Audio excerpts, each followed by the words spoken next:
Hey guys, it's Dean. Welcome to the Better Man podcast. Today's episode features Mike Bledsoe, who is the former CEO and founder of Barbell Shrugged, an extremely popular weightlifting podcast. And the story here is about how Mike realized that he wasn't living the life that he wanted to live, that was in true alignment with himself. And despite outward appearances, despite having an extremely successful podcast and being world renowned as an Olympic lifter, he went through significant life changes that caused him to revise what he was doing and live a life that was more in alignment with his true self. So following 3 herniated discs and a surgery that forced him to drastically change the way he treated his body, Mike started doing some deep self-work and then slowly began to create a new life that was in better alignment with his true self. In this podcast, we discuss this journey of Mike's, including how he realized his insatiable desire to train was rooted in a belief that he had to be strong in order to be loved. We also talk about the deep introspective work that he did, guided by experts, and how he engineered a life for himself based on his newly uncovered realizations about himself in order to live a happier, more fulfilling life, one based on values that were true to him instead of those one that he subconsciously learned. As a result, he started to love his body with exercise instead of punishing it with excessive training. There are so many concepts and ideas in this episode that I think will help you think more critically about how you live your own life. And I personally was really inspired by this episode to start thinking about why I do the things that I do and to start thinking about how I can do things in a way that is more in alignment with who I am at my core. So I hope this episode inspires you. I hope it helps you to be a better man. And I know that you're going to get something out of it. Enjoy. Hey guys, it's Dean. Welcome to the Better Man podcast. Today I am joined by Mike Bledsoe. He is the former founder of Barbell Shrugged.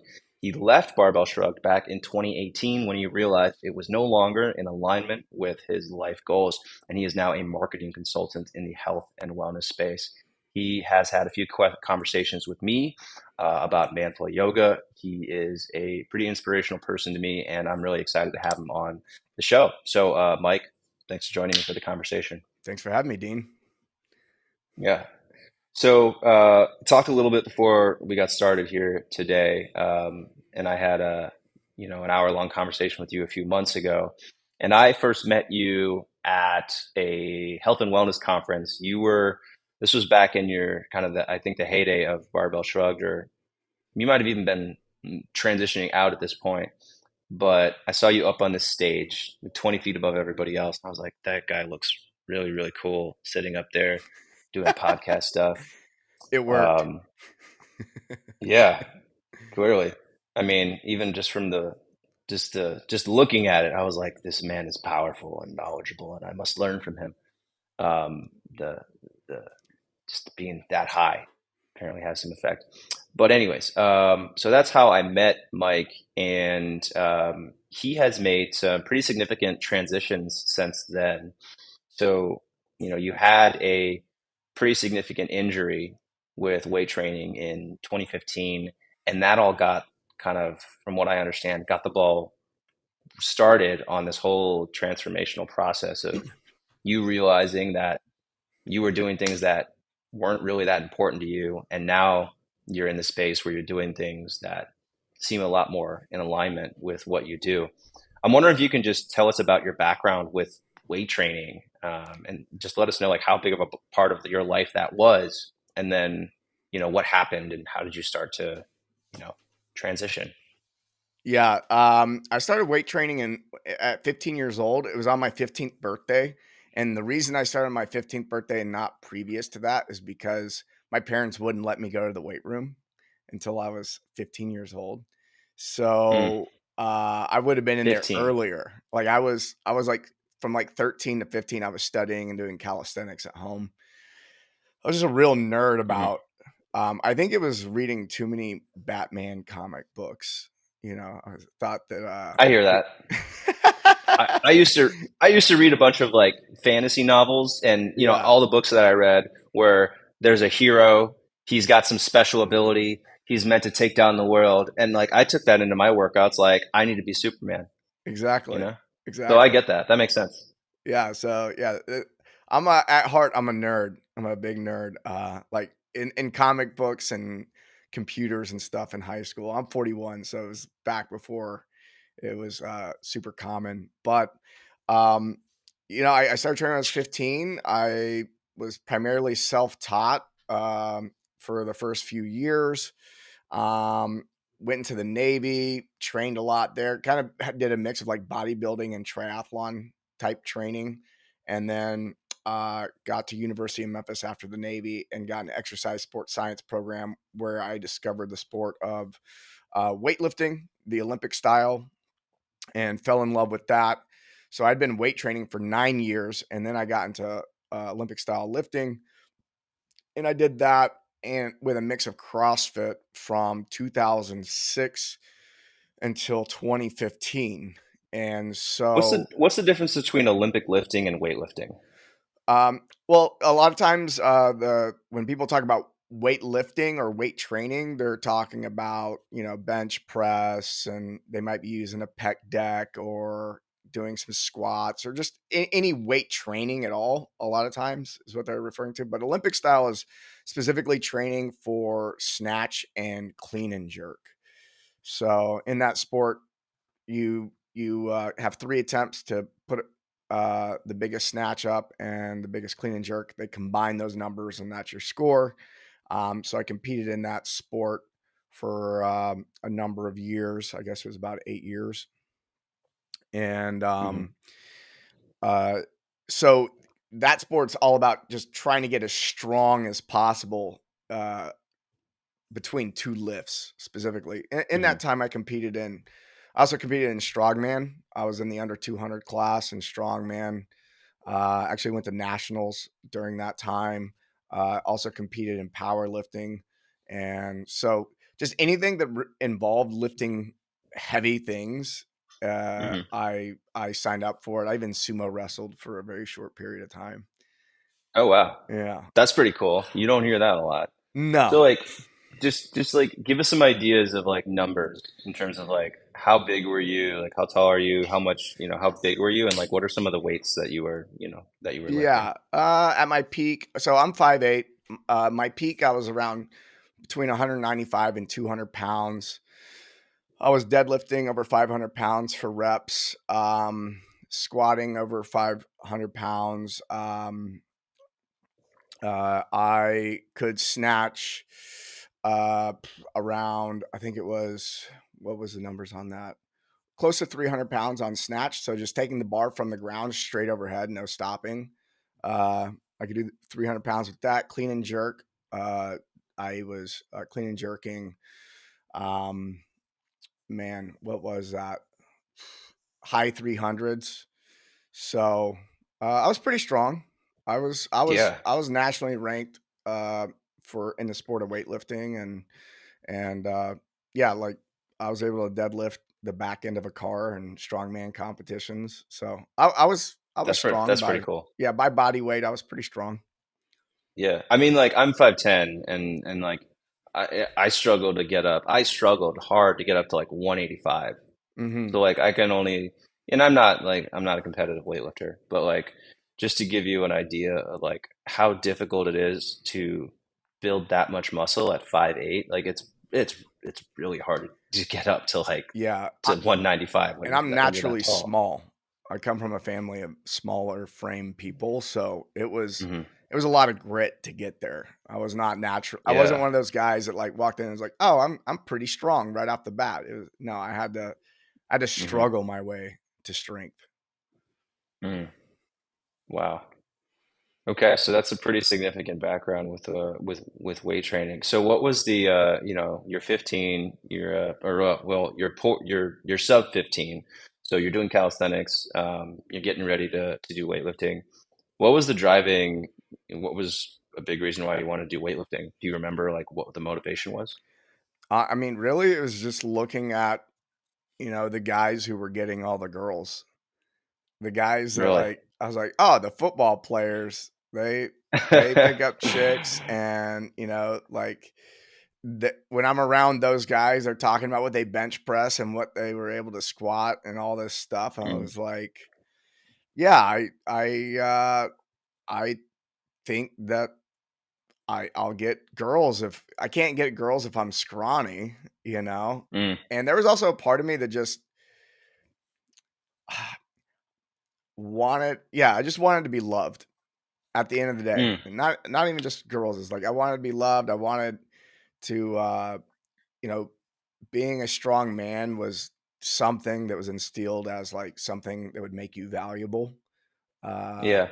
Yeah, I grew up in construction, so there was just a lot of like I was roofing houses when I was 12 and stuff, and so being around a bunch of immature men who were talking shit about, being weak, and it really installed a Yeah. like, "Oh, I can't like if I'm weak, then, I won't be You're not valuable." worthy. Yeah. Yeah.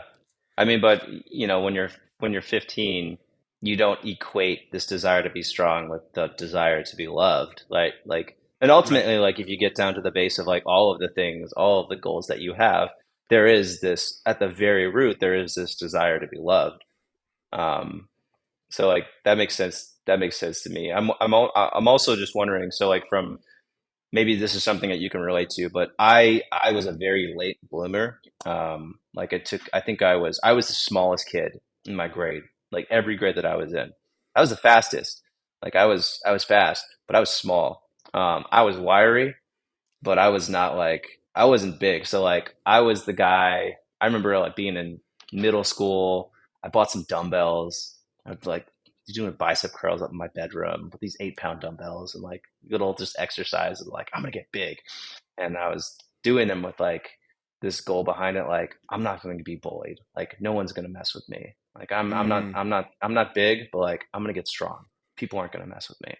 And so like for me, weightlifting, I think there's still a chip on my shoulder or like I grew up like a small person. So like now that I'm like a bit bigger and people look at me and they see like, oh, you're kind of built like an athlete. I'm like, I have been an athlete my whole life, but I haven't like always been big-ish. So like Right. that was a big motivation. Was that something for you, would you say? Like Oh, were you yeah. shorter? Okay. Yeah, I was small. I considered myself to be smaller, definitely shorter than a lot of others. I did grow up with a lot of fighting in my neighborhood, so there Mm. was Where'd you grow up? Memphis, Tennessee. Okay. So it's pretty hood. Mm.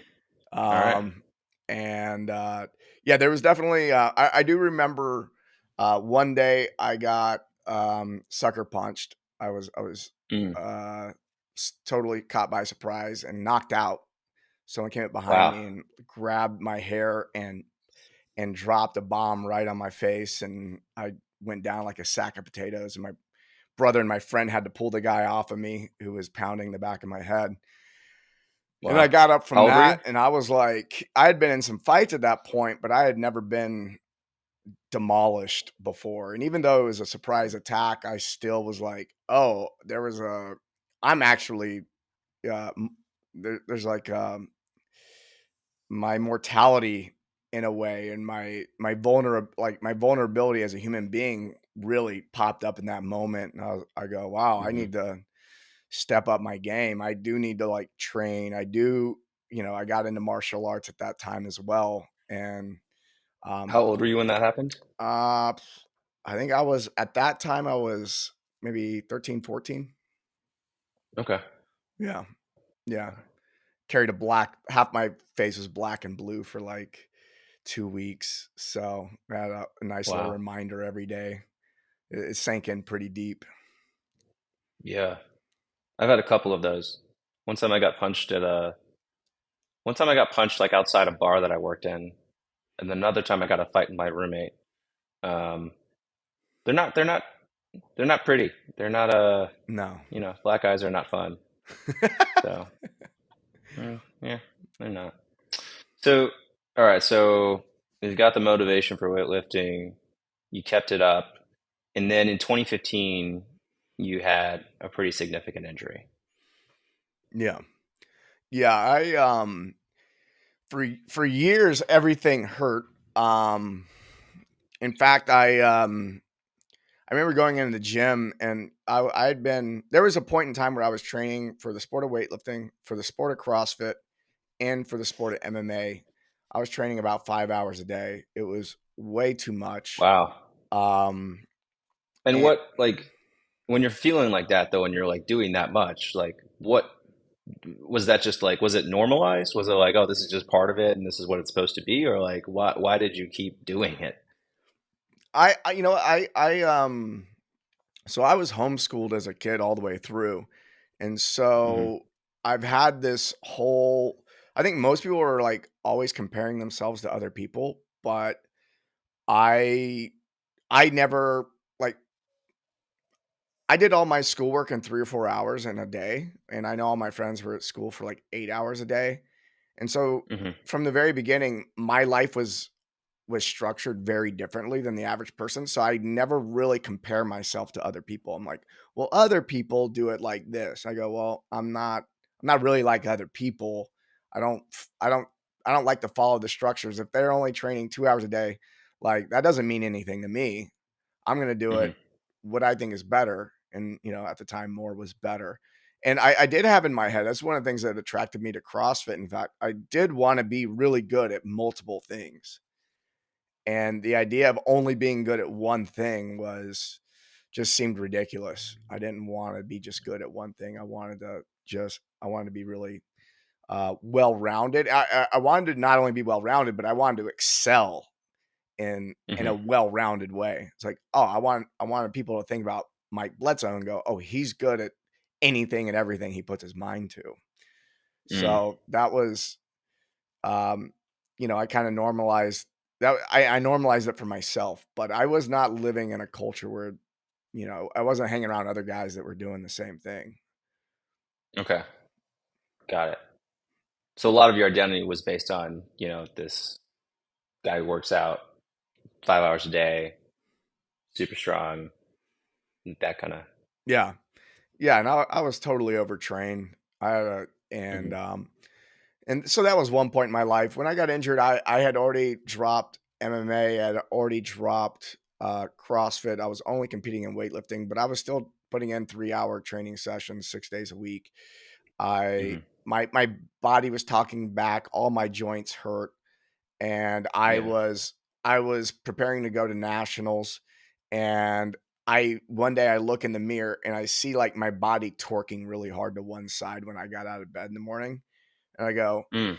"That's not good." I remember looking and registering and going, "This, is not good," and I was going to, physical therapy 3 days a week for them to work on my shoulder so that I could just keep Oh throwing yeah. weight around, and I, um and I remember I went and spoke at a conference, and I'm on stage, and 45 minutes into my hour-long talk, I couldn't stand anymore. I had to take a seat, and they had to pull a chair up on stage, and to finish my talk while sitting, and, there was a lot of people in exercise science at this conference, and, I remember it was Dr. Romanoff, the guy who, he invented, pose running method. He's this Russian sports scientist. He goes, "Let me look at you." And so I lay down. He's like, "Oh, you got a hernia, bro." And I go, "Oh, okay." And so I find I was nomadic at the time, so I found the best hernia surgeon I could find, which was in San Jose, and I went up there. He checks me out. He goes, "Dude, you don't have one hernia, you have two hernias." I was like, Hmm. "Okay, all right, well, 2 hernias, 1 surgery, let's go." Go in, do the surgery a few days later, and I come out and he goes, "Dude, you had 3 hernias. We went in there and we found a 3rd one. You were, like, bursting Wow. at the seams." And I go, How did you not know? Like, did you feel the pain in your low back and you were like, this is just like part of it, or like, my whole body was in pain. I had yeah. I had a lot of inflammation from overtraining, eating a lot of foods. I mean, I was drinking whey proteins and a lot of dairy Hmm. and, uh, Yeah, I I can only imagine how much food you had to eat to sustain I was eating that. about 5,000 calories a day. Okay. And Yeah. so it's a lot of food. It's a lot of Which is food. less fun than it sounds, by the way. It's Like it's fun to miserable. overeat sometimes, but like when it's, you have to do it like constantly throughout the day. Like if you're hungry and you feel bad because you're hungry because you're like, oh, I should be eating right Yeah, now. I really enjoy not eating now, but the Hmm. yeah, I was stuffed the whole time. I there were times that my partner wanted to have sex and I couldn't have sex because I just was so bloated and I was just I got Mm. to eat all this food. So yeah, like everything hurt all the time. So feeling more pain in one area than another didn't really register. And so he goes, "Oh, you got 3." I'm like, "Okay." So in my head, I'm thinking, "All right, it's gonna take me 2 or 3 months. You know, I'm an athlete. I fucking bounce back. I can do this." Yeah. And I did. I mean, a couple months later, I did some. I was in Sweden at a conference, sports conference, and I was hanging out with the people from Aleko, and I pulled some body weight cleans off the floor and everything. I was okay, Hmm. but like I knew like I did not feel as strong as I did, and it wasn't just from not training. So this was the post surgery. This was really the longest amount of time that I actually didn't train at all because even if you're just working upper body, this is creating that intra-abdominal pressure, which you want to avoid when you're healing from something like a hernia surgery. I had surgeries on my lower body where I was able to keep doing upper body and vice versa before, so I never stopped training. And then I enter this phase where I get 2 months into my healing process. I haven't trained. I've been in reflection. I talked to my friend Jill Miller, who is just an anatomy and physiology nerd in the world of yoga, and she is really big on breathing mechanics. And I go, "Hey, I fucked myself up over here. What do I need to do?" And she goes, "Well, you need to learn how to breathe properly again." And gave me a bunch of Hmm. exercises. I went and saw her in LA. She helped me out. And as I started doing the breathing exercises, I realized how jacked up I was. I go, "Oh, wow, I started realizing, oh, my low back pain, my shoulder pain, everything's out of whack because my breathing patterns are out of whack. Mm. So it's like, I can't lift weights again. I can't train again until I get my breathing patterns and my core squared away. And so I Hmm. was like, all right, well, I'm on a mission to do that. And it just took so long. And I was actually a little timid about it. I was like, fuck, I don't want to like push it too early and go and then get sent backwards, in my Yeah. progression. And during that time I was invited to some retreats, and I discovered through some introspection, journaling, some coaching sessions where people were working with me on like some like deep subconscious programming. And I realized that Mm. everything that was driving my behavior in in sports and athletics was just this deep insecurity of wanting people to respect me, wanting to be accepted and loved by other people.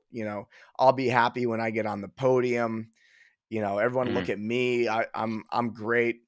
And I also I was running the podcast and YouTube channel Barbell Shrugged, where I was looked at the as an expert in sports performance.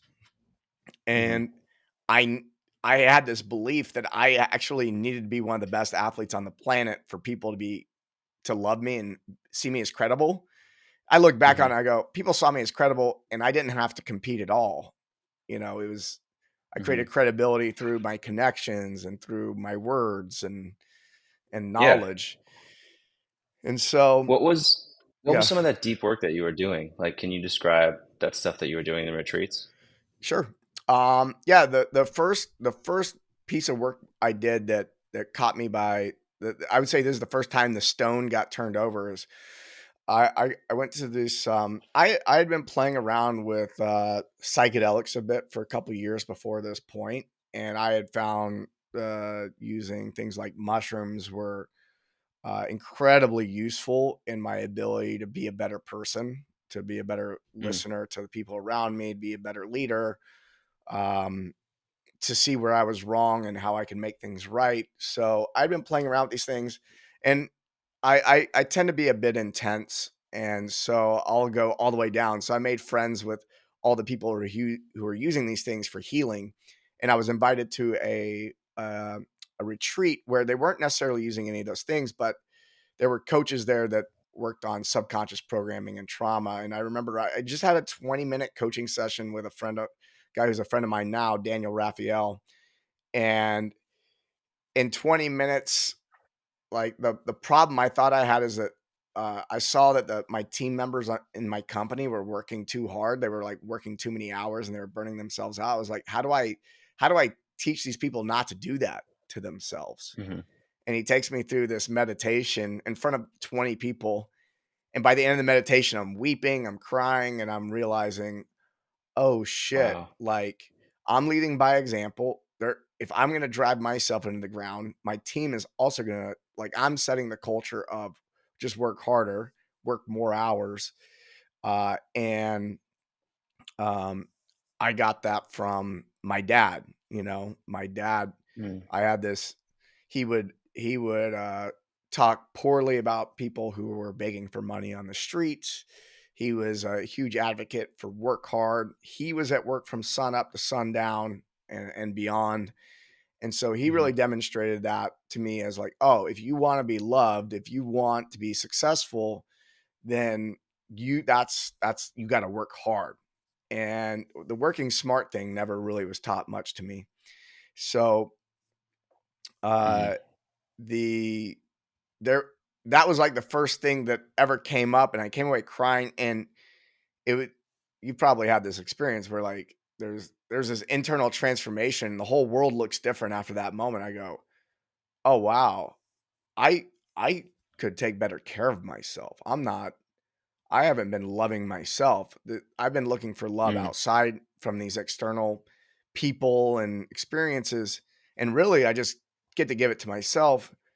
Oh, I've been punishing my body with exercise. I've been punishing my body by overfeeding it.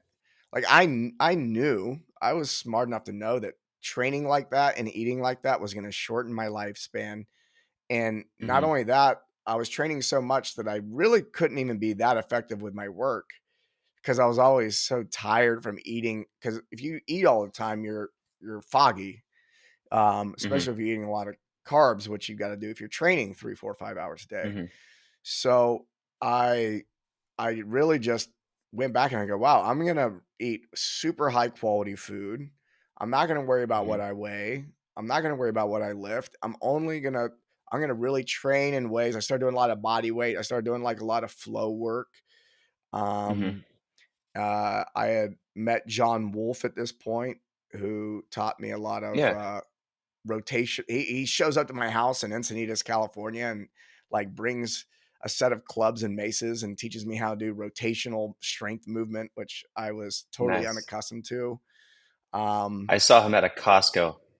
yeah. Hey, you're John Wolf. You're just at a Costco. He's like, yeah. I'm like, oh, okay. Just a guy. He's great. Yeah. He is He's super strong. nice. He's super Mm. nice. He's a sweet guy, and you put a weight in front of him, he'll toss it around. But Wow. uh, Hey, I yeah. wonder if you could talk more about like I think it's amazing the realizations that you came through as a result of just this one 20-minute session. What what can you go deeper into that? Like what was he asking you? What was he guiding you through? Do you remember? All right, guys, I hope you're enjoying this episode. Really quick here, I just want to mention something. If you've done any of my workouts or followed along to my videos, you're probably going to recognize the apparel that I'm wearing in them. It's a company called Roan. They are premium men's activewear. I've been using them for the last 5 or 6 years. Again, you're going to see them in pretty much all of my workout videos that I've recorded. They are incredibly high quality, long lasting apparel. Some of those things I've had for the last 5 years, and they're still being rotated through my closet. Their founder, Nate Checketts, we had here on the Better Man podcast, and we talked about how we can be better men, both for ourselves and also as examples to our sons. And I'm just a big fan of what Roan is doing. I love their product. I love their mission. I love their vision. And I hope you can support them. We do have a 20% savings code that you can use. Just click the link in the description of the show notes here, and the 20% will automatically be added to your purchase on roan.com. Thanks for listening. Let's get back into the episode. I don't. It was a You just blacked fairly out and you came hypnotic out of it like, state. my whole life has been shattered. Yeah, it was one Wow. of those things where, yeah, it was a fairly hypnotic state. What's funny is I've actually gone through the training that by some of his mentors, so I've got a good idea of how that process works. But Can it's you all explain about it? taking, yeah, it's so well, there's multiple process. Something about Daniel Raphael and myself too. It's just like we can't stick with one modality. It's like, okay, I've got these 10 different coaching modalities. I'll blend them together and I'll be able to give you something. But so basically, uh, identifying, what's the biggest problem in your life right now? What's the thing that's bothering you the most? And going, okay, well, Mm, tell me about it. And you go, okay, well, start talking.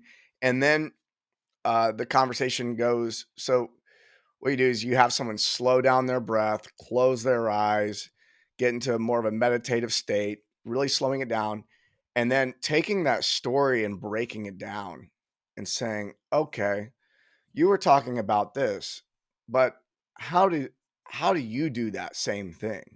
And there's very specific I mean, I'd have to really show you how it's done. I have to give you an example, or like you would tell me a problem. I go, okay, we break this down.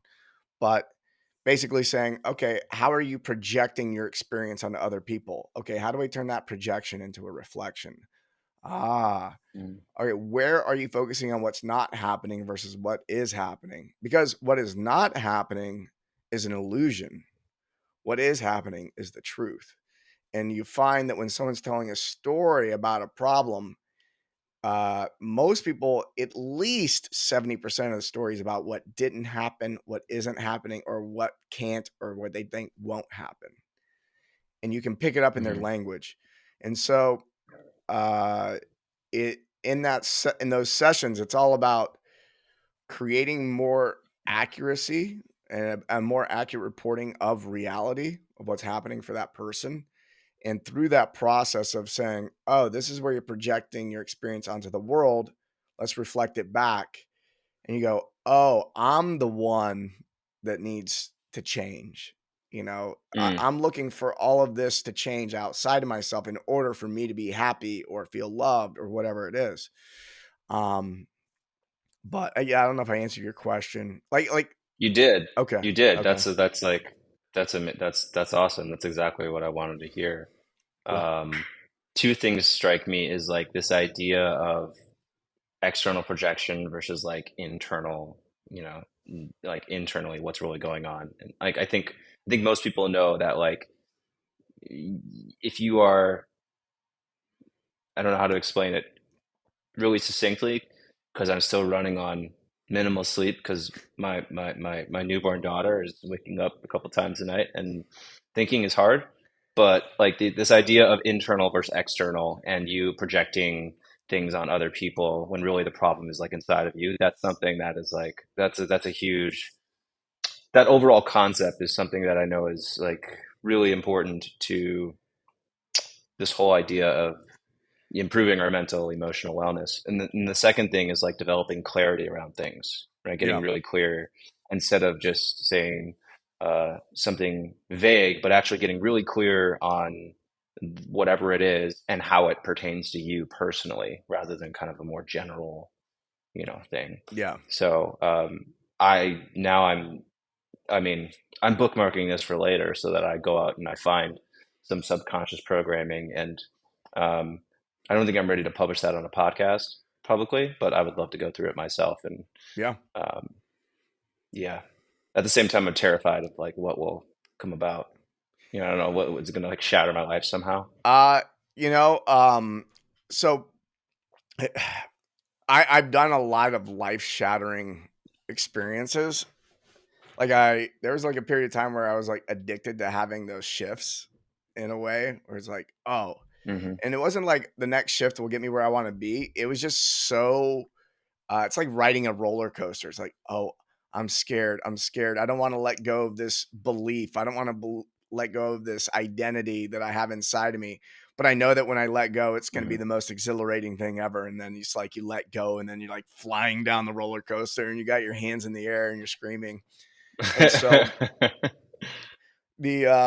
the trouble is, and so this is where like a good coach or therapist operates well, and this is where like I see a lot of coaches who get a hold of some of these really powerful tools, and I'm like, but the only way to really get good at it is to have the like experience taking people through it. Mm, And so it's kind of like, you know, uh, I'll work with somebody who's new because I can translate what's going on, and I can like I've got a little more control over my own mhm, consciousness at this point than I did a decade ago. But it can be very disruptive. So what can happen is you finally turn the flashlight from the outside to the inside, and you see the thing, and then you have some type of healing experience, or you let go of some type of insecurity. And one of the things that people are afraid of letting go of certain insecurities is because that insecurity was a survival strategy. And so mhm, it's like, oh, like one of my survival strategies was I studied all the time because, well, there's two beliefs I had. Is like I had to be smart and I had to be strong.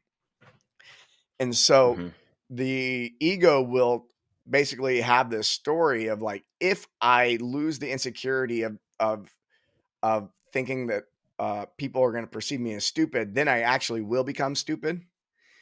And so mhm, the ego really does get afraid and go, "Ooh, I don't want to let that go." And so that's one of the things that mhm, protects people from actually having transformation is they believe that they're going to lose the benefits they got from using that survival strategy. But these survival strategies were mhm, installed at the ages of like between the ages of 0 and 7 primarily. Um, mhm. and so these are installed, and I mean, then yeah, we're all trying to do the whatever effed up stuff happened to us when we were kids as we're adults, right? yeah, It's, yeah. it's like So it's like, everybody. but the strategy that the 5-year-old set isn't going to serve the 35-year-old anymore. It got the Hmm. 35-year-old to where he or she needed to be, and it got them there. And so it's easy for the mind to look back and go, but I have all this evidence for why being like this works. And Yeah. and so one of the subconscious beliefs that it will operate is saying, hey, if I stop being insecure about this, then I'll also lose all the benefits of that insecurity. And so when the truth is if you've been practicing, if you've been operating a certain way for 20 years out of that one insecurity, there's no way you can lose those benefits. Like you're Hmm. you're so well practiced at it that you can call on those are now strengths. So you can lose Mm, the insecurity, which will allow you to find more peace and then also maintain the benefit. Now, what can happen a lot of times, there's two things that happen is one is sometimes people stop caring about the benefit. And that is if they make too dramatic of a shift too fast, then they can find themselves in a place of just being like, eh, I don't care.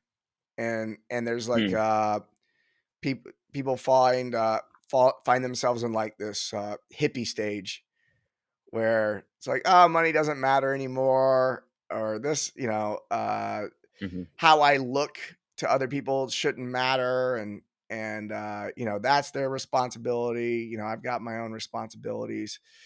Um, and yeah, almost could end up in like a nihilistic place as well. So that's what mm, one danger of like making very dramatic changes really fast is it becomes disruptive to your current lifestyle. And and when you change one thing internally, when you change one subconscious program, it impacts everything else, and there's no way to predict what else it's going to impact. You just don't know. mm. And so it's Wow. like you got to be ready. um so So if you want to go super deep and go super hard, and maybe with somebody who's got less experience, then and or somebody, there are coaches out there that they have this.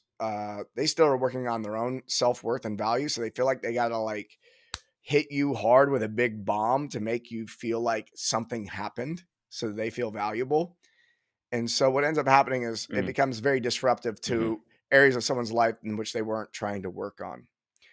The other thing is when you experience a big Oh internal wow. transformation, you become a different person. You actually shift how you're Yeah. being, and your behavior starts to change.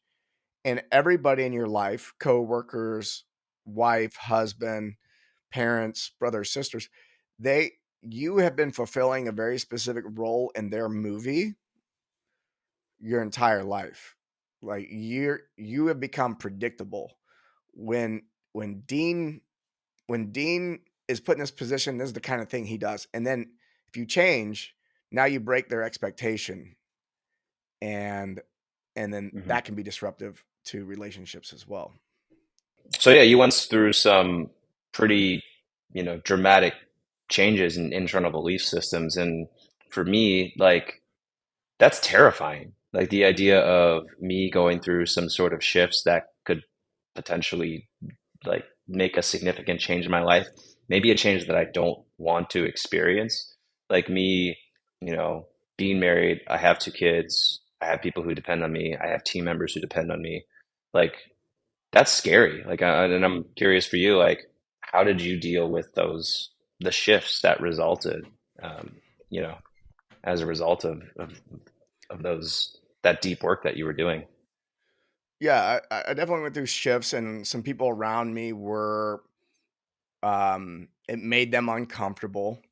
They weren't always, they were, a lot of people have depended on me in the past. And what's interesting is I set these relationships up in a way. I'm the oldest of 5 kids as well. And so I've always been the leader of whatever company I'm in or I own. And the, uh, I almost set up dependencies on me so that I can Mm, ensure my position. And so one of the things that I had to learn how to do was, and the only way I knew how to do it was to actually step away from all the relationships where there was a lot of dependency on me, and then come back in and start my relationships again. And sometimes it can be done with the same people, but just shift the relationship. And sometimes, it transitions the relationship to something else, or what some people might say it ends. But it's a much healthier way of there being recognizing other people's responsibility and your own responsibility and how you work together. So moving from a codependent nature of relationship into more of an interdependent, hmm. where it's uh, I'm not doing things out of obligation anymore. I'm doing things out of love and inspiration. And it doesn't mean I don't do hard things. Like the relationship I'm in now with my fiance, there's a lot of times where I would, love to just walk away, where I'm like, this is, screw this. This is hard. Like if I wanted to be selfish, I could just walk away or whatever. And I go, Hmm. no, because part of like the expanding of consciousness is being able to consider more time. So time and space. It's like, oh, I know in this moment right now, I don't feel like I want to walk away, but I know that in 5 years from now, I'm going to be so stoked that I didn't walk away and that I'm here and I put in. That causes me right now to put everything I got into this relationship to make it as good as possible, because I love myself in 5 years and I love her in 5 years too. Most people can't see Hmm. past next week, um, because they're also thinking about like, you know, uh, how am I going to get paid this month? If you're worried about how much money you're going to make this month, then it's probably hard for you to consider the quality of your relationship in 5 years. Hmm. Um, so um, And I you're saying don't. this more long-term sense of things and you mentioned kind of this expanded sense of consciousness. That's what you said? Yeah, yeah. So I think about What consciousness is?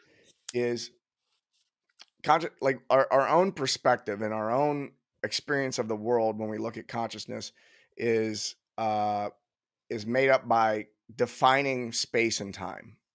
So before there was language, all we Mhm. had was there was no yesterday, there was no tomorrow, there was just right now before language, and there was no coconut and there was no me before language.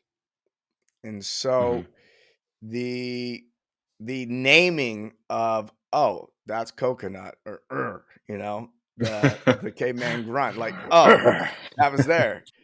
It was like, oh, I these two people standing here just said that's coconut, and have a sound for coconut now, and that creates a separation between self and something else in the world. It's like, oh, well, what's your name? Oh, now I'm experiencing more separation. I'm experiencing more distinction, more definition. We're defining things. We're taking what's infinite, the all, and we're making it finite. And so, um, because of this, we're able to consider more. So before, without language, you can only consider it, your experience in this very moment and nothing else. And so Helen Keller talked about this. Is she was born deaf, mute, and blind. Um, well, mute because she couldn't learn how to talk, but she finally was able to learn how to communicate. And she had lived in the darkness for so long that one of her famous quotes is, "Before there were words, there was no world." Mm. And so this this distinction, this defining of the world and me and you, and then saying, "Oh, remember yesterday? Oh, let's make plans for tomorrow." And so and then also the use of a projectile in order to kill an animal for food, for instance.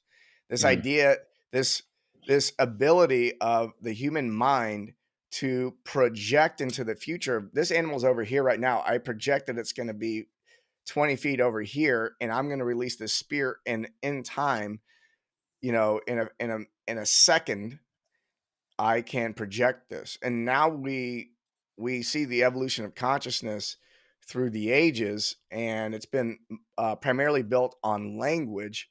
And so now we have projections for what's happening in 10 years.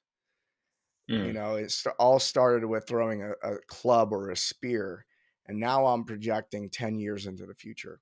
And so the the creating greater and greater definition and distinction within language in the world, and then being able to consider more of it. My ability to consider more time and to consider more space is one of the ways in which I see an expansion of consciousness. I believe the expansion of consciousness is it's a much bigger conversation than those two things. But I like to point this out and get very practical with it, because a lot of people, when people start talking about expanding consciousness, they just go, okay, this sounds kind of crazy. I don't know what he's talking about. I go, look, Mhm. what is your ability to consider more time and space? If somebody has a very constricted consciousness, they can only consider what's happening today. And now you are like, oh, I want to love myself more, screw everybody else. You're actually not thinking about yourself long term. And so the same thing with training. Uh, people who train for short, well, you've probably seen this. Someone who trains for something in the next 12 weeks, like, I got this competition in 12 weeks. I got to train for that. And they're always doing a competition every 12 weeks. What happens to that person? They They'll become burn out. injured. Yeah. They'll burn out, they get injured. But if I go, look, I'm training to be 100 years old and still be able to wipe my ass, that's going to change how I approach my deadlifting and my training today. Mhm. I'm probably going to go a little bit easier on myself. I'm not rushing. So that's an expansion of consciousness over time. And so when so if you have a family, and what we have to ensure is we have to make sure that before you go through any transformational experiences, I want you to be incredibly well resourced. So a lot of people don't have the resources necessary to really make the most out of a transformational experience. So how do we make you more well resourced? We got to make sure that you're physically resourced. We need to make sure that you're psychologically and emotionally resourced. I want you to be relationally resourced. So instead of plucking you out of your environment altogether, putting you through a 10-day transformational experience, and then just plugging you back into where you came from, instead of doing that, is let's do some type of transformational activity, 30 minutes a day, Mm, journaling exercises, maybe once a week, meet with a coach for an hour, all these things. And then not only that is a good coach will have you weave everything that's happening with you, with your environment, with the relationships that you currently have. So you become the leader. If you're going through a transformational experience and you want to have your entire life transform with you and not just leave it behind, is you hmm have to step by step make sure that you're leading the relationships, you're leading your environment, you're leading your own mind, you're becoming the leader for yourself and for those around you, and you're all moving into the direction in which you're moving. hmm And so if I pluck you out and do 10 days at a time, and now that's and you don't have and you're not resourced enough, then you're going to crumble, and your world can turn into a little bit of a shit show. hmm Or we can do small little bites, and then you can go talk with your wife, you can go practice this thing with your kids. All right, let's come hmm back next week, let's just do bit by bit, and we're consistently bringing those around us with us. So Yeah. that's why I do some of the stuff that I do now. I do some personal development coaching as well, and I it's not the like it's not the big huge. I'm not doing like Tony Robbins. I'm not doing like I'm gonna like heal your deepest trauma in the next 5 minutes. I don't do that kind of stuff. I've been a part of, I've experienced it, but I don't think it's the most practical way of getting the most use out of it for most people, Mm. just the crazy people. I mean, I think that was a really good. I'm glad you said all of that. I wasn't initially sure where it was going, and then it all came together, and I was like, okay, that's cool. Because, I think as humans, we really like dramatic, right? We like dramatic transformations. So I think Absolutely. you painting the picture of like, hey, there's also a more manageable and maybe more practical way of doing this, where you don't like go out in the forest for a week and then come back and forsake all your possessions, but like, you know, integrate it with your life. Totally. As as as often as many of us may have the idea of, you know what, I'm just going to blow all this up and I'm going to go do something else. Maybe integrating like, things would be a better way of doing it. So I think I so. have a, I have a few questions that come from that. So first off, I would love it if you could go through, you made some really big shifts, as a result of that. You and I kind of talked about this before. I don't know if you've mentioned it yet, but your relationship came to, your most important relationship came to a, I don't know if an end or a transition is like the right way to describe it. You also moved away from Barbell Shrugged and started doing something else. And, you know, I guess I can start with if you want to talk about those two things, but like for me, what I'm thinking of is you're a competitive guy. And usually when you're competitive, there is a level of success that you're working towards in your career, which means, you're trying to make more money and stepping away from that, making this conscious decision, like I'm not going to be trying to make as much money as possible in this current way. And now I'm going to lower my expectation of how much money I need. Like to me, that seems like a really big, because I was always raised in this idea of, I was always raised in success is really important. Like that was my, if I had to pin down like a couple values from my household, my upbringing, like success was really important. And Financial success. yeah, financial success. Yeah. Um, I mean, it was like the unspoken, right? Like Yeah. career success, but like I felt like financial success was like the unspoken part of that. Um, So like, I don't know, like, what was that something that you went through, and what was that process like? And again, also the relationship. Yeah, so we'll talk about business first. In the business, um I stepped away because I realized that I for so long I had sacrificed my own happiness and well-being for the purpose of financial and success. And I was also really well known. I also had this whole identity wrapped up in being, Mike Bledsoe of Barbell Shrugged. I go to a CrossFit competition. People want me to sign their shoes. It's Hmm. it's weird. Um, and the there was like going through these processes allowed me to see. I go, oh, I've sacrificed my health, my well being, my happiness for the purpose of making more dollars. And I looked at it and I go, wow, I built a company that's doing multiple millions of dollars a year. And I personally didn't benefit from it in the ways that I first like when I thought that when I made $3 million that my life would look like XYZ, but it didn't. And I go, Mm. and that was a consistent thing in business is every time I hit a new benchmark, it was never as sweet as I thought it was going to be.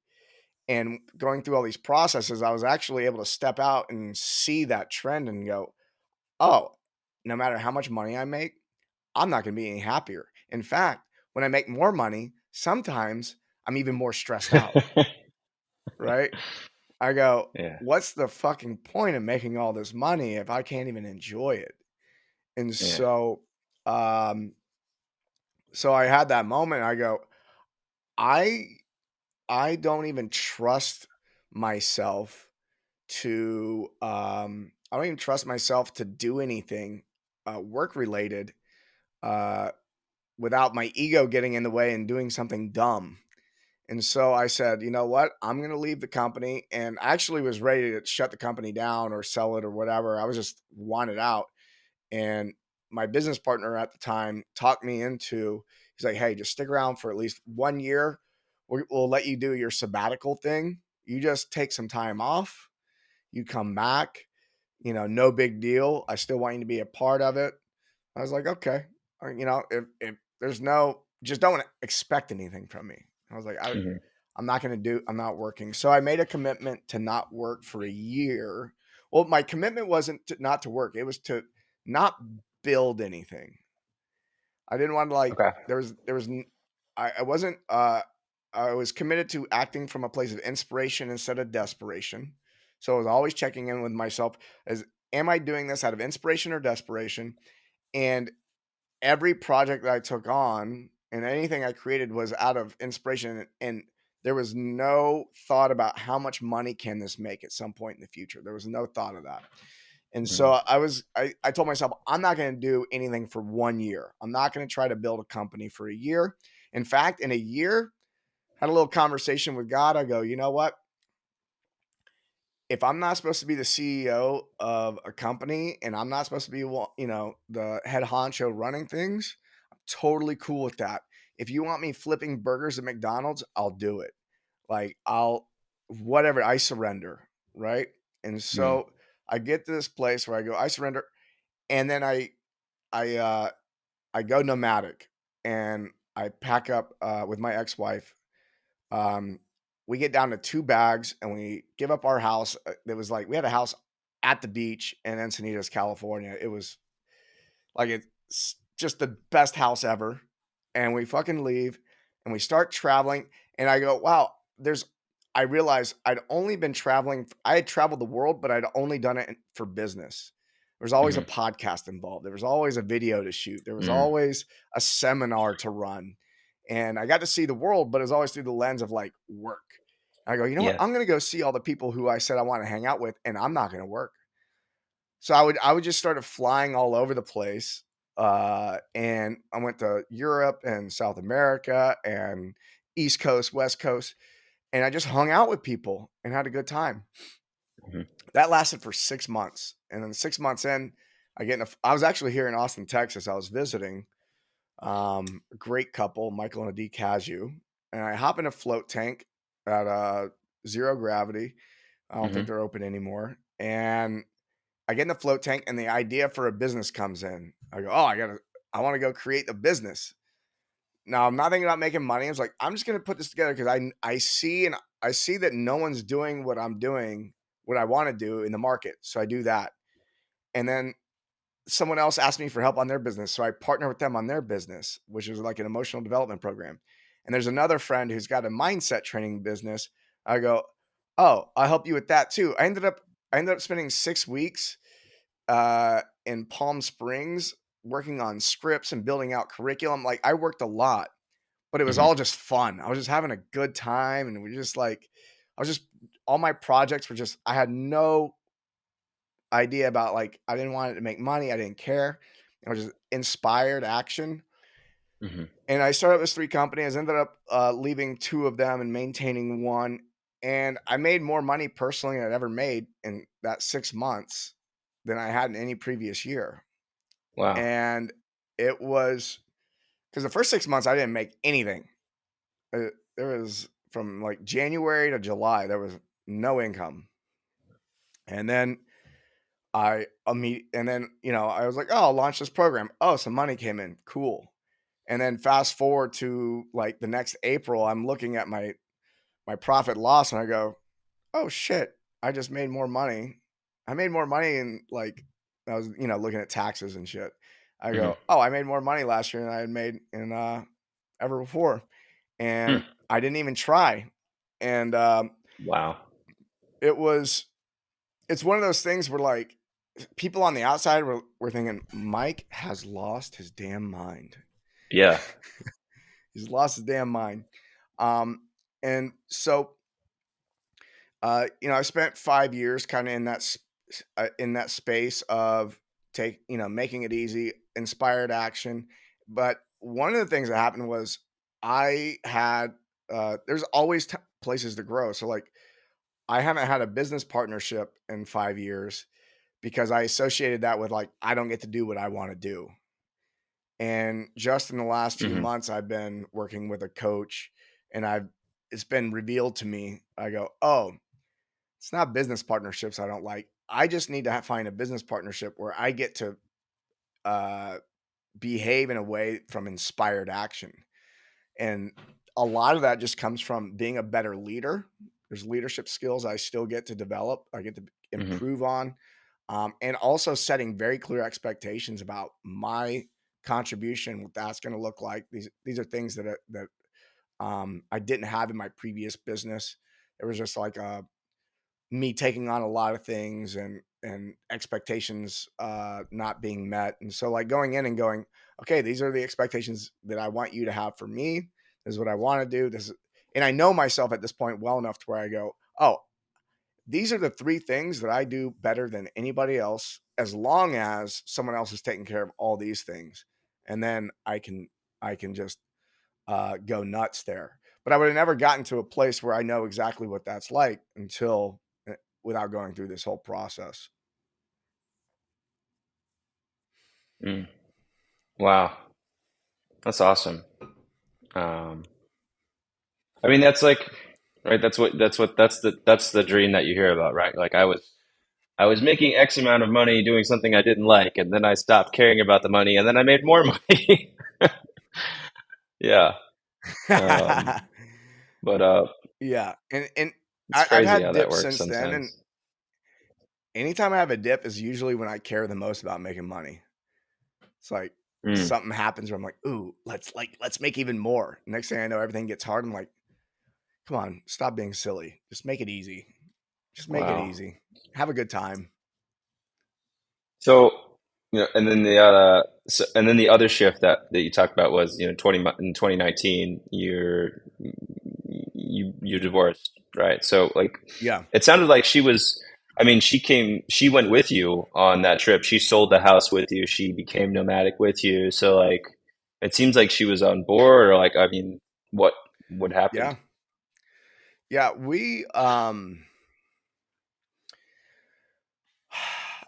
It's one of those. one of those things where I realized I was deep in a coaching relationship at that point where I was meeting with this guy every couple weeks, and I had been existing in a polyamorous relationship with my ex-wife for a few years, Hmm. and I can look back on it now and I go, oh, we opened up the relationship because I was like, it was not working, right? Hmm. The relationship wasn't working. We opened it up. Um, and I was operating from the belief that no single woman could satisfy enough of my needs in order for me to Hmm. like be happy. And Hmm. um, my coach one day challenged me on, like out of the 7 billion people on this planet, there's not a single woman that would be able to check enough boxes for you. And I go, huh. Hmm. And I left, like, I that was near the beginning of the coaching session. And by the time I left, because he was questioning, which a good coach will do, like, is this really what's going on, or is it something else? And I left. I actually had a hard time being in that coaching session. I was nodding off, even though I just drank a cup of coffee and it was 8 a.m. Hmm. Um, that was me bumping up against my subconscious, and that was like a protective mechanism to like don't go there because I'd been protecting it for so long. Yeah. And and I woke up the next day. I went home. I kind of shoved it away. Woke up the next day and I was like, oh, I've been unhappy in this relationship from the beginning. And I what I recognize is her and I had been through so much. She had done a lot of the same stuff I had done for personal growth. And I was like, Hmm. the thing that had us get married and got us together, we were both really hurt and traumatized people when we got together. And because we were married in 2010, and uh so we'd been married for 9 years, is like the thing that had us bond together so much. We've healed all that trauma, and we really are just completely missing each other. And it's like there was nothing there anymore. And it really felt like, oh, we just get to go our separate ways at this point. And so that was, uh, and at the core of it is the things that I wanted support on, I just wasn't getting. And there were conversations for a couple years of really like wanting like stating like what I needed and wanted, and just not having that experience.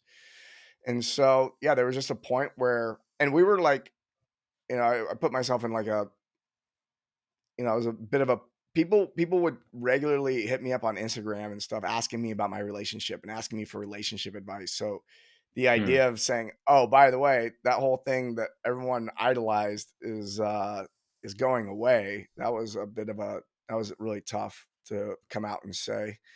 Um Hmm. but it was one of those things where it's like, yeah, this relationship is just incredibly complete. And I could see things very clearly. Didn't make it easy. It was one of the hardest things I've ever had to do in my life. Done a lot of hard Hmm. things, but going through divorce was incredibly sad and transformative as well.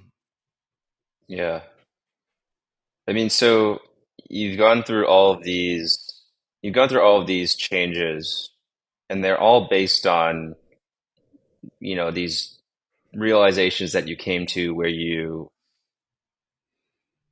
started to better understand a subconscious belief, realize that, okay, this is not, I don't need this belief anymore. And for me, the big question is, and then you came to some sort of logical understanding of, oh, this is why I believe that. Now I'm going to believe this instead.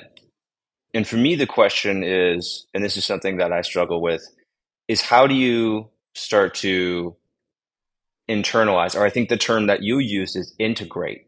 How do you Hmm. integrate these revised beliefs? What's the process for doing that? Well, Because the you can understand something all you want, Like you can go to therapy and your therapist will say, "Hey, you're messed up because of this." You're like, "Cool. Are we done?" No. Right? Yeah. So like how do you integrate that? Yeah. At the every really pivotal and impactful transformative experience I've had, it was more of an emotional thing before it was a cognitive thing. It was the emotional and the feeling of it, that there was something that shifted so deep that had no words, that shifted how I was thinking. So the story I have about the realization, because that's really all that is there was the internal shift first, which then led to the cognitive. Because no coach sat there and told me the way it was. It was all a good coach will lead you through on a path to self discovery if they're in the Mm, transformational space. And so most of what the really impactful stuff was much more somatic in nature and way less cognitive. The cognitive mm, followed the somatic. And so it, it I think I personally am very good at integrating those experiences better than most people. I've actually had to learn, like, most people can't just have that shift and then put it into practice because yeah, fear gets in the that's way. me. I'm like Yeah. logical. Like if Yeah. you try to emotionally motivate me, I'm like, yeah, but why? Could give me a 5-page essay on like why I should do this, like Yeah. emotion doesn't sway me at all. So, so how do I Wait, but emotion is how you change ultimately. Like yeah. Well, the you're unaware. You're unaware of the. I'll just come at you with a call it challenge or out. an invitation. Is like the people who are incredibly cognitive, and I'm a very cognitive guy. I mean, if you're listening to me talk, you can tell I've thought about things, and Hmm. so I come from where the cognitive is. There was a belief it being more important, and so I really overdeveloped that area. But Hmm. the people who are most cognitive are usually the most controlled by their emotions, because they're so in the cognitive space, they're so in their head that they're unaware of what's happening in the body and don't realize that thoughts and emotions co-arise. And if you're unfamiliar with one of these landscapes, it's going to dictate what's happening in the other. These are all working together all the time. And so I have witnessed incredibly intellectual people, who are some of the smartest people I know, get completely emotionally controlled by other people, narratives, all these types of things, because they uh, there's something emotionally comes up, but then it blocks them from even being able to consider certain information. So the does that make sense? Yeah, I guess I mean what I'm thinking of, and I don't know if this is the same thing that you're saying, but people who are overly logical are they using logic to protect themselves from their emotions in a way?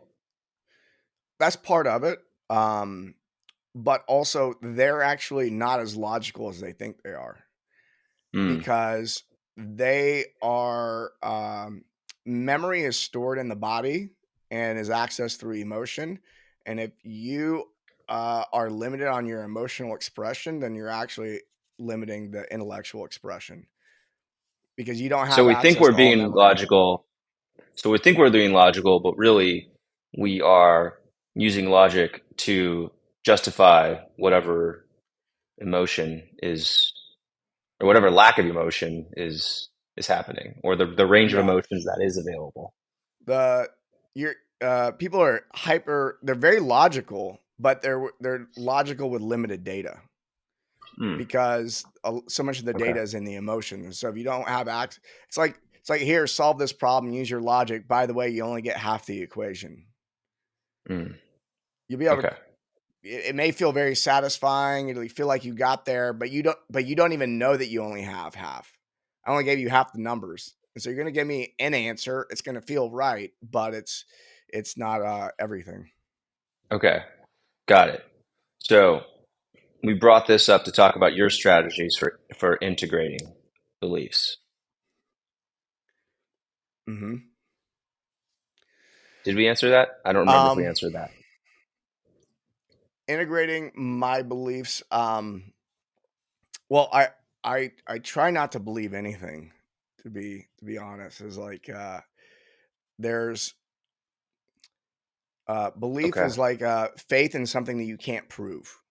There's just I really try to focus on what it is that I know, and then really there's information. There's things that like when I say I believe them, I don't believe them to be true, but I try to come from a place of like there's there's a lot of evidence to suggest that this might be true, but I'm not going to stake a lot on that. I try to operate only from what I know, and there's Hmm. still a lot of subconscious beliefs that I'm unaware of that are running in the background. But usually, in order to find these beliefs that are running around in the background and wreaking havoc, my process is getting a third party involved. So having a coach come in and help me dismantle them. So I'm working with a coach now, and the questions that she asked me is like, holy shit, there's this. I go back and listen to the recording. I go, oh, there's a, she pointed out a subconscious belief. So like the beliefs, if you were to say, what are the beliefs that you like think are true right now, consciously, I'm not going to be able to find them because Hmm. I'm over here. And so there's a bit of a when I find a belief that's not serving me and I go, wow, I need to really explore this to see if this is true or not. A lot of it's somatic experiencing. There's things to be done that um, it's a mixture of like qigong, mantras, Hmm. somatic release where you're actually going deep into the emotion of that belief. Um, it's hard to describe all the techniques because some of them are either take 60 to 90 minutes of dialogue and meditation and visualization, or there's like a physical expression that needs to happen. What would this practice be like? What's the name for this practice? Or like if we wanted to like learn more about it, like what would we look up?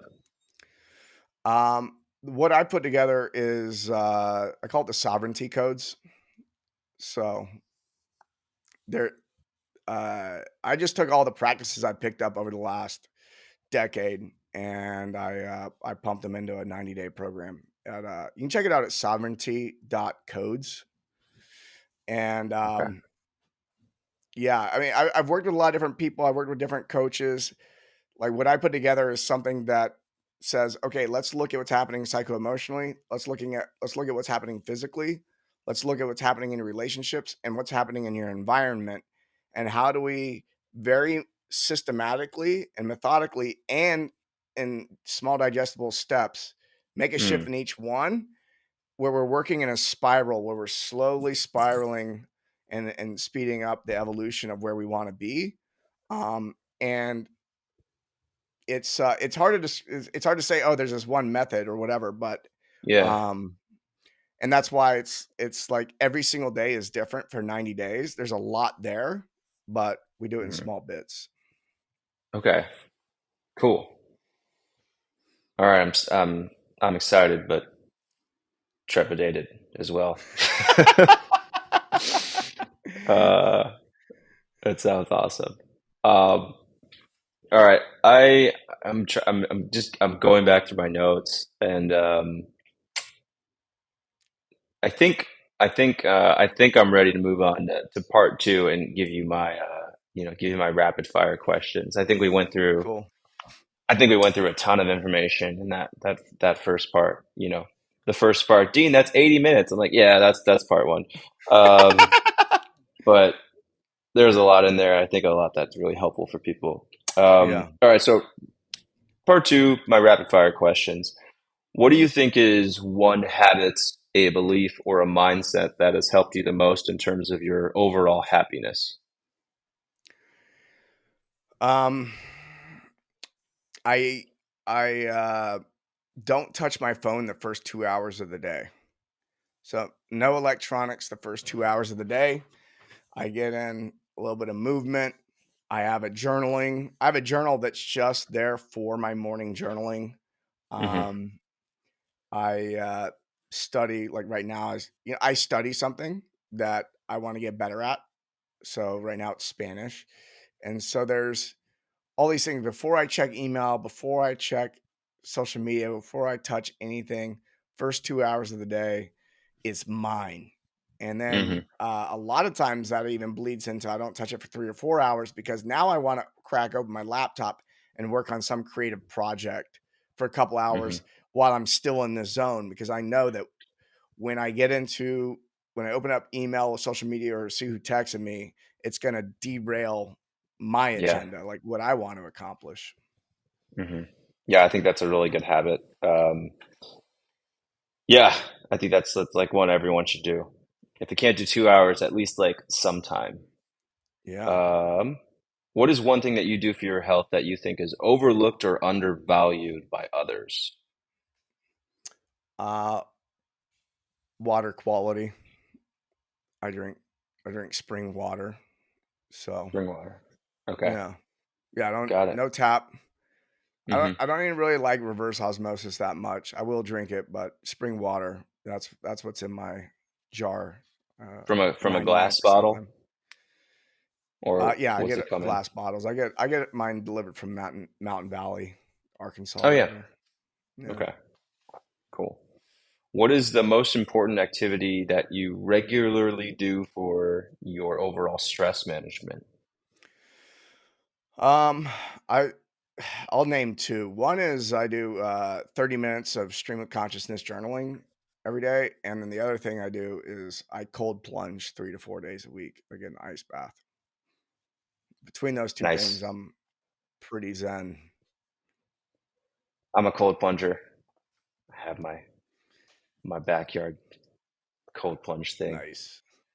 What do you put the temperature at? 34. 34. Oh man, you're hardcore. I'm like at 50 right now. I'm working my way down though. My toes get cold, man. I Yeah. don't I don't I don't know. I think I would I'm more scared of like what would happen afterwards. Like I think I could stay in, but like I'm scared of what would happen like in the minutes following. Um, Like I y- your body will learn how to warm itself up really quick. okay. So, I mean, I would start with like 30 seconds, then a minute, work your way up. But I can be in there for 3, 4, 5 minutes. And Hmm. then within 5 minutes, I just do a little bit of movement Hmm. and I'm cooking. That's impressive. I Yeah. I took notes on it and I wrote stream of cold plunge instead of stream of consciousness journal. So I like that. yeah, figure out what that is. What's the most important activity that you regular? Oh, I already asked that. What's the most stressful part of your day-to-day life? Um, right now, it's it's probably like joining my finances with my fiance's finances. We're getting married, and so Mm, this whole like, what's mine, what's yours, it's actually ours. Like just navigating these waters of because we both have our stuff. hmm. Like if we were 20 and we got together, it'd be like, oh, we both have nothing. Now it's like, oh, you've got your investments, I got my investments, and this and that. What are we gonna Mm, do? And I'm like, the more time that goes on, it's more of, it's just all of ours. We can do the, put the right paperwork in place or whatever, but it's just that like those conversations seem to be the most stressful right now. And it's yeah, and that it's seems something that's in. almost daily at this point. But it's progress. There's progress happening. It's not a stalemate or anything. Hmm. It seems incredibly stressful. I can, my wife and I argue about like, I'm like, did you really need this like $20 thing from Amazon? I can't imagine like actually having conversations about, you know, things more significant. So. All right, and my last big question here is, what do you think is the biggest challenge facing men and their well-being right now?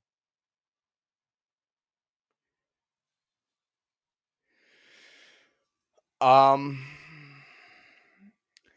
I think that the biggest challenge is it's not popular to be uh a very masculine man right now and to to really express your masculinity. Yeah, you know, you're a if you're Hmm. a cisgendered male, you're the most unpopular person right now, and I think that those of us that are need to train other men to help teach other men to like nut up. I think there's been a lot of without getting too into the weeds, but there's just been a lot of programming in our culture around being a masculine man is something that's not cool to be. Hmm. And there's definitely unhealthy expressions of masculinity that are a problem, but there's unhealthy expressions of femininity too. So Hmm. there's just unhealthy expressions of being human. Like, let's be good Hmm. people. But I think that I really engaged with and interested in helping men be solid men for their families and Hmm. setting a good example in society is like what's it mean to be healthy and successful. Yeah, I completely agree with that. I think that the idea of toxic masculinity has put out like a lot of has like brought out a lot of, oh, this is like an unacceptable way of behavior. We didn't realize what this was doing. We didn't really call attention to it, and now it's good that we are bringing attention to some of these behaviors and saying, no, this is wrong. But when that has become a label for everything that you don't like and say, oh, this is toxic masculinity. I'm like, no, we can't just call everything toxic masculinity if you don't like it. Like that's Yeah.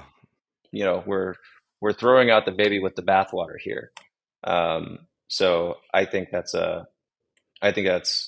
it's a potentially unpopular thing to say, but I think it's something that's worth saying. So I'm glad you did. Yeah. Yeah. Um, Yeah. Thanks. all right. Cool. Well, I think that wraps up our conversation.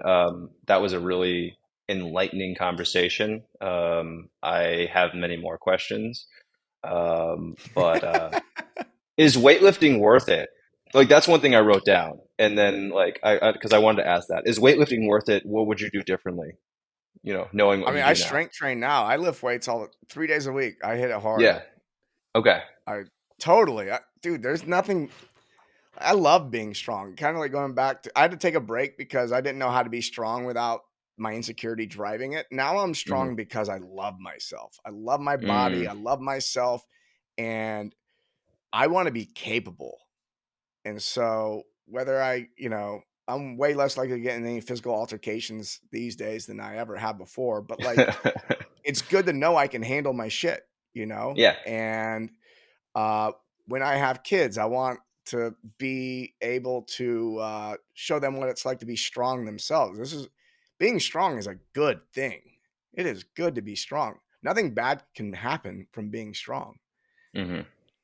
Yeah. Like Only good all things. practical reasons aside, like being strong is probably the healthiest thing that you can do for yourself physically. Yeah, Having muscle is like the best thing, one of the best things you can do for yourself. So there. absolutely. All right, cool. Well, yeah, thanks again for joining me. I'm looking forward to our coffee together whenever that does happen. You being here in Austin. And yeah, what are some things you mentioned sovereignty codes, but what are some other things that ways that people can follow you and see what you're doing? Um, you can check me out on Instagram. I'm on and off active there. Mike underscore Bledsoe. And I have a podcast I do with my buddy Max every week. You can find it at if you just do a search on Spotify for the Bledsoe Show. So it's just my Mm. last name and show. We dig into some philosophical stuff every week. And yeah, if you want more of that, I got a newsletter around somewhere, but you can if you stumble around my Instagram and check out bios and stuff, you could probably bump into my newsletter that Okay. way. I don't make things incredibly easy to find. So there's like I'm passcodes exclusive. and shit I don't for want them. people to find me. Not the That's best funny. for, bottom line, but I do end up having just the best clients ever. So That's good. That's fewer headaches for sure. for sure. Um, cool. Well, thank you again, guys. I hope you enjoyed this episode. I hope it inspired you to be a better man, and I'll look forward to seeing you on another episode soon. Thanks again, Mike. Thanks, Dean. All right, guys, I hope you enjoyed this episode with Mike Bledsoe. I encourage you to go follow him on Instagram. You can find him at Mike_Bledsoe there. He also has a podcast called The Bledsoe Show that you can check out if you want to get more into some of the concepts that we discussed in today's podcast episode. If you haven't already, please consider leaving a review for the Better Man podcast. You can do that on Apple Podcast, on Google Podcast, or on Spotify, wherever you like to listen to podcasts. We're getting really close to 100 reviews. I'd love to hit that milestone, so if you can help me out, please do so and leave a nice 5-star review for me today. If you're struggling with implementing some of the concepts that we talk about in the Better Man podcast, one of the best ways to do that is by getting into a habit of consistent exercises. And I'm convinced that one of the best ways to do that for men is the Manful Yoga app and members area. It allows you to easily sign up to follow a set path of programs and to start experiencing noticeable results within your first few weeks. Not only are you going to feel physically stronger, you'll have better posture, you'll feel better throughout the day, and you'll even be more mentally clear and be able to think better, be more productive, and be more patient for the people in your life. We also have a brand new Getting Started series, which makes it even easier to get started, walk you through the common hurdles and struggles that we know our members face, and help you get through them in this process. To learn more and sign up, check out mfy.tv/join. Thanks, guys, for listening to this episode. I hope it inspires you to be a better man. If you like that episode, check out this other one right here. I think you're really going to enjoy it. If you haven't subscribed, click this subscribe button over here, and you can listen to the full episodes on any major podcasting platform. Full details below in the description.